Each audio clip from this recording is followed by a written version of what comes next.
Gemar Chatima Tova, may you be inscribed for a good year. That's the greeting we give after Rosh Hashanah before Yom Kippur that distinguishes it from the beginning of the year. And now what we talk about is the sense of tshuva and return.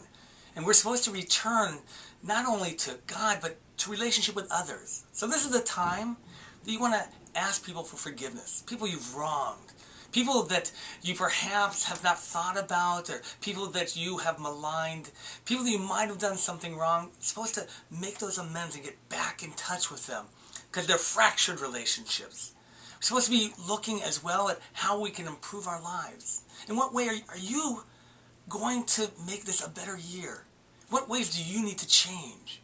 And specifically, to think about things that can make your life better, your relationship with your family, with the people around you, and significantly your relationship with God. And so we're supposed to make this commitment during these Aseret Yemei Tshuva, these 10 days of repentance.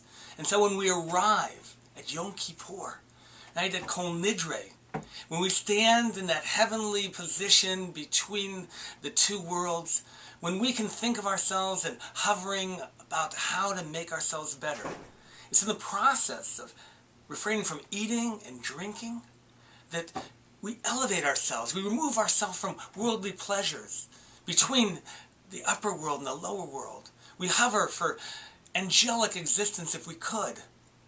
And during that day, we dedicate ourselves to thinking, reflecting on that process of change. And we go through this process all the way to the end of Yom Kippur. And Ne'ilah, we feel this sense of immediacy with the gates closing. And will we really change? Have we made that commitment? Will we really be able to come through in the end to make life different? What do you want this year to be about? Goodness. Reflect on those attributes that you'd like to have. And at the end of Yom Kippur, when we hear that shofar, and we realize that we're alive, we ask ourselves, what are we going to do with that gift of life? Do we deserve it? This blessing each day, to be able to make the most of it. Do we really deserve it? And when we can say yes, when we live life to its fullest, that's when we're written in the book of life.